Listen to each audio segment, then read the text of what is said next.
Seguimos falando sobre Estados Unidos e Venezuela, porque o presidente dos Estados Unidos, Donald Trump, ele deu um recado para os cidadãos norte-americanos que moram ou que estão na Venezuela para deixarem o país imediatamente. A Casa Branca divulgou um comunicado em que alerta seus cidadãos para o alto risco de permanecer na Venezuela ou viajar para o país. A gestão Trump ressalta que não existe consulado ou embaixada dos Estados Unidos na Venezuela e, por esse motivo, o governo alega que não pode fornecer serviços de emergência ou serviço consular aos cidadãos que estejam no país, na Venezuela. Qualquer pessoa com cidadania ou qualquer outro status de residência nos Estados Unidos deve deixar o país imediatamente, incluindo aqueles que viajarem com passaportes venezuelanos ou de outros países. Não viaje à Venezuela por nenhum motivo, é o que diz o comunicado. Lembrando que Trump e Maduro conversaram no dia 21 de novembro por cerca de 15 minutos e Maduro disse a Trump que estava disposto a deixar a Venezuela,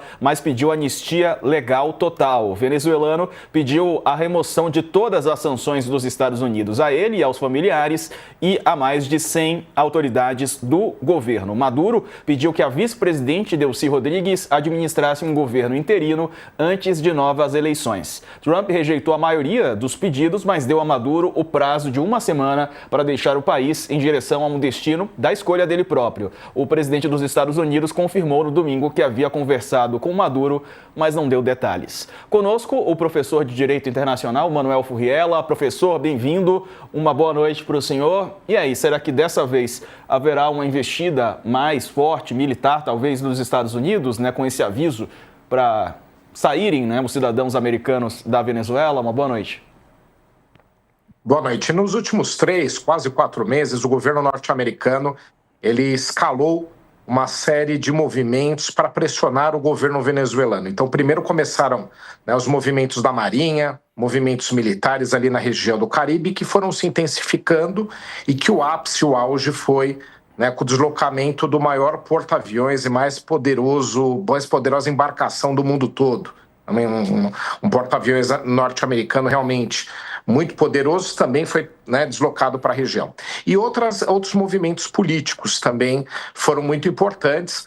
O Prêmio Nobel da Paz que foi concedido a Corina, que é a principal líder oposicionista de Nicolás Maduro, também foi um movimento importante, mas de qualquer forma o que a gente percebe é que essa articulação toda, somada aos diplomatas norte-americanos que têm uma interlocução junto com os venezuelanos e até mesmo a ligação, o contato telefônico entre Nicolás Maduro e Donald Trump, que mesmo a gente não tendo muitas informações a respeito, como a gente sabe, não foram divulgadas notas oficiais completas, mas o que a gente sabe e pode ter certeza é que foi uma pressão adicional de Donald Trump para que Nicolás Maduro renuncie, ou seja, saia do poder, saia do governo. Então, esses movimentos todos vão na linha de que Nicolás Maduro renuncie e que sejam convocadas eleições naquele país. E aí nós temos alguns movimentos paralelos que vocês noticiaram, principalmente do empresário Joesley, que tem também grande força ali de argumentação junto a Nicolás Maduro, até mesmo porque socorreu em termos de abastecimento de proteína à Venezuela em várias oportunidades, principalmente entre 2014 e 2016, 2015, 2016. Então, todos esses movimentos, eles são de pressão.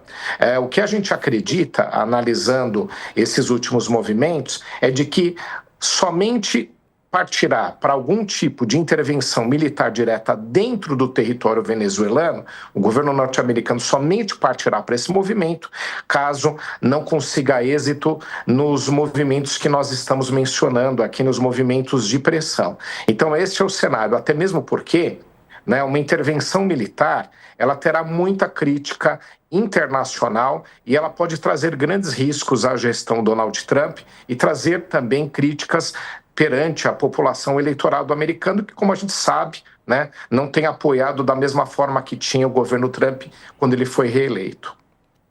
Professor, o que acontece se o Maduro simplesmente responder para o Trump que ele não vai abandonar o governo, que não vai sair da Venezuela? Qual é o próximo passo que o Trump pode tomar?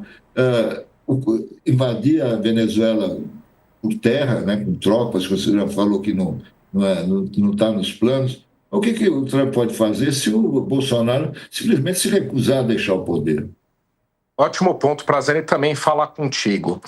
O que a gente percebe é que, apesar, né, dos grandes riscos que uma intervenção por terra, né, um ingresso por terra, uma invasão à Venezuela trazem, não é uma questão descartada, é a última das hipóteses, né, porque traz vários riscos. Imagina aí abrir-se uma caixa de Pandora, né, uma situação que mesmo que seja muito organizada essa intervenção, ela traz enormes riscos. Os Estados Unidos já tiveram muitos insucessos na sua história em operações desse gênero. De qualquer forma, a justificativa jurídica e perante, né, o eleitorado norte-americano, o governo Trump já construiu.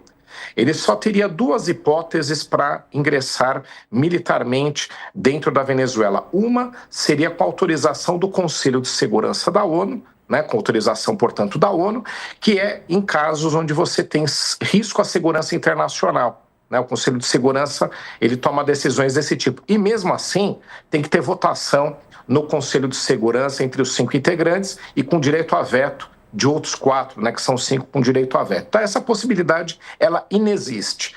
Não só porque não há questão de segurança internacional para levar para o Conselho, como também não teria aprovação, principalmente ali da China e da Rússia. Então, essa hipótese não existe. Qual é aquela que o governo americano construiu?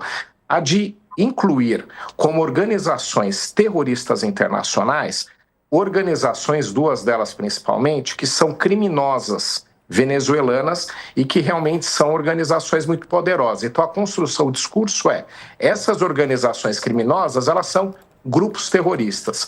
Ao serem grupos terroristas considerados, o governo americano entende que pode atacá-las em qualquer território no mundo todo, porque coloca em risco a sua segurança. Esse é o discurso. E mais, ele incluiu Nicolás Maduro como líder de uma dessas organizações. Então, a operação seria justificada por questão de narcotráfico, né, tráfico internacional de drogas, por conta dessas organizações serem, inclusive, terroristas, ou seja, justificaria ao público americano, e o grande chefe, Nicolás Maduro. Mas, repetindo aqui, essa construção, ela existe, o discurso vai nessa linha, mas, por enquanto, é a pressão. Se ele não renunciar, né, o governo norte-americano vai usar outras, a gente já acompanhou que o empresário Joesley foi lá com essa motivação, ele teme perder seus negócios na Venezuela, com certeza é uma visão de empresário que o levou até essa conversa, mas é mais uma pressão. Se Nicolás Maduro não sair, a gente pode ter, sim, como hipótese, na última possibilidade, a intervenção militar, e o argumento ele já tem. E sobre essa ação militar, né? O senhor acredita que, de fato, o governo norte-americano pode fazer uma investida militar na Venezuela? Nos últimos anos, o governo americano abandonou esse tipo de medida. Aqui, só para falar, né, para a gente explicar que não seria algo inédito. Fizeram exatamente uma operação desse tipo no Panamá. Ingressaram no território panamenho, capturaram Noriega e o levaram aos Estados Unidos. Então, eles fizeram já uma operação uma situação muito parecida com esta, né? Mas o desgaste é enorme. E se fizerem uma operação na Venezuela, não conseguirem capturá-lo, que haja um enfrentamento, né, com as tropas venezuelanas, mesmo a gente sabendo que nada se compara ao poderio americano, o fato é que o resultado fica inesperado. É uma operação de altíssimo risco tentar esse tipo de operação. E vai ter crítica internacional, principalmente por parte da Rússia e da China, né, que são potências que rivalizam, como a gente sabe, com os Estados Unidos. E tem aquelas outras que não são potências, mas também vão vir aí com algum tipo de posicionamento, que é o caso de Cuba, né? O governo cubano é um dos maiores apoiadores do governo venezuelano, tem inclusive agentes secretos dentro do território venezuelano, tem inclusive altos comandantes militares cubanos dentro do território venezuelano. Então a gente terá esse tipo de crítica, mas o principal ponto é a última possibilidade pelo risco que representa de uma operação que pode ser de insucesso e pode ser de confronto, que vai trazer desgaste ao governo Trump. Ele não descarta, mas é uma operação extremamente arriscada e, repetindo aqui, não seria inédita.